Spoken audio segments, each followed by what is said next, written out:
first of all, how are you doing? How are you holding up during this crazy time? I keep saying this crazy time, but it just keeps going. Yeah, ongoing, never ending.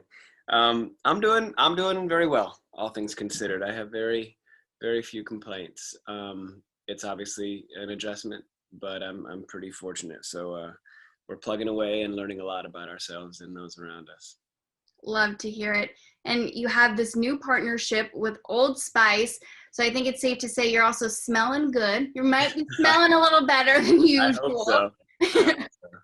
So tell us about this upcoming campaign, this partnership that you guys have going on. Yeah, I think with Smell Ready for Anything, Old Spice, I think, is wisely noting that folks are, it's been a tough year and folks are down in their confidence, especially young people, losing motivation. You get stuck in a rut. You can kind of find yourself on an autopilot. And sometimes I think, especially for folks who identify as male, we're not so good at being vulnerable and being honest about our lack of confidence. And sometimes we do need a pep talk. Sometimes we do need to be our own hype man and get ourselves motivated. And so having a routine, having a morning routine, boosting our confidence and feeling like you're the little things that help you to feel like when you head out of the house or start your day, as it were, you can feel good. And it's since I was a teenager, how you smell is a part of that. It can really help or hinder your basic confidence to even be present for the rest of what's going on. So I think going ahead and talking about tackling self-doubt and manifesting what you want for yourself consistently, particularly as a guy, I think we just want to put out good examples for that. And Old Spice is really wise to get out ahead of it. Right. So you did this pep talk for this campaign, Yeah. which I thought was so funny. Something's got to change in 2021.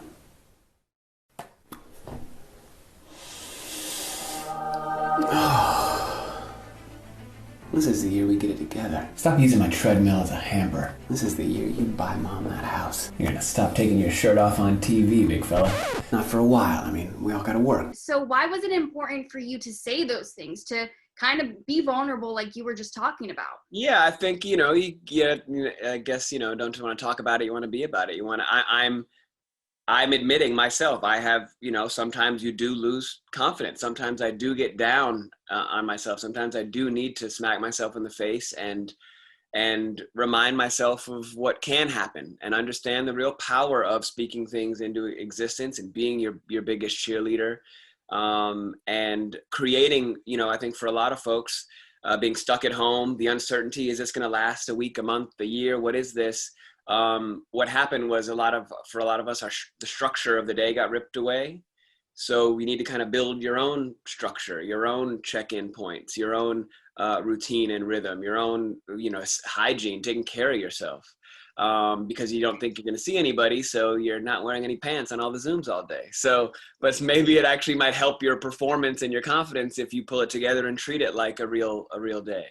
Right, and especially for you too, because you're back to work. You guys went back to work on Grey's Anatomy. You filmed episodes. You guys are filming now, right? Yeah, luckily, very lucky to be working. Yes, we are. So how has that been for you? How has dealing with this craziness that is 2020, 2021, and also going back to work and dealing with filming, but in a pandemic? Yeah, it's very surreal. It's been very surreal. First of all, you really, if you weren't already, there's gratitude. There's a lot of appreciation for the fact they're able to put one foot in front of the other and there's a job to do.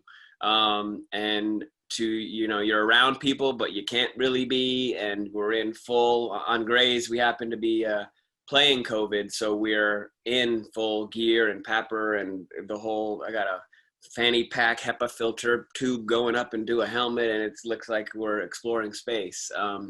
And everything is zoned and rigorous. So, you get a new appreciation for collective space and camaraderie and being able to just share space with people, things like that. Some people it'd be invigorating, kind of get you up, and it's another routine that you kind of forgot what it feels like.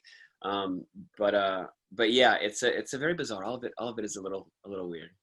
I can only imagine. And I do, like, speaking of Grays, we need to talk about that cliffhanger. What is Meredith going to survive?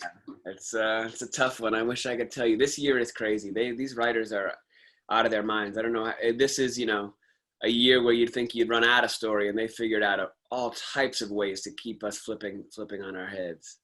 Especially with all those cameos. I have to say, when McDreamy appeared on the beach, I'm sitting there going, what? Yeah, it blew your mind, right? Yeah. Yeah, a lot of people didn't even know. They kept a lot of that secret from the cast and the crew. So what did you think when you saw that? I mean, I thought it was a brilliant idea. Okay. It all came, it sounded like a good idea to begin with, but once it all pulled together, I was like, wow, this is really perfect and really going to work and really going to make, in a time like this, make people feel good and feel hopeful and feel like you're able to close some circles. It's resolution and connecting dots is heartwarming. It makes people feel good in their homes, and we need that now. We really do. We really do. Now, will there be any more cameos that you can tease? I'm honestly not sure. I'm trying to think of where it left off, because we're a few episodes ahead of y'all. They left off with Meredith putting the ventilator in, like having a ventilator put in, and I would imagine there, I wouldn't say it's over. We're only halfway through. okay. Now, I also, speaking of Grace, there's just so many questions. But what about your character's relationship, friends with benefits with Joe? That was another moment. When that happened, I was like, what the heck is going on? Yeah. So what can you tease? What is going to go on with that? That's still finding its footing. I think it is odd. She's terrific to work with. The characters have great chemistry, and it's kind of this cool, mature approach to soothing and not making too much of something. This is obviously where traditionally lines get blurred and people catch feelings, and there's a lot of ways for this to go messy, and I'm really interested to see if they're somehow going to be able to walk this line. I don't know if either one of them have any business diving into anything more than that. This is one of the many lessons of sometimes you just need to be alone. Sometimes you need to not take your mess into other people's homes. So we'll see. But they're fun to do. They're fun scenes to shoot. Camilla and I were both pretty surprised by that storyline. I was going to say, when you first read the script, were you like, wait, what? Yeah, I thought it felt like it was a joke or something. Like it was an April Fool's joke or something. Yeah. It's so funny. Well, I do need to ask my last question. Okay. Is several of your other castmates have hinted that this actually might be the last season of Grey's Anatomy, especially now with Meredith. It's like, will she survive? Is that the end of Meredith? Right. So what do you think? Do you really think that this is the end? I can't imagine it. It is a hot topic. It is something that's discussed on and off the show. We don't know.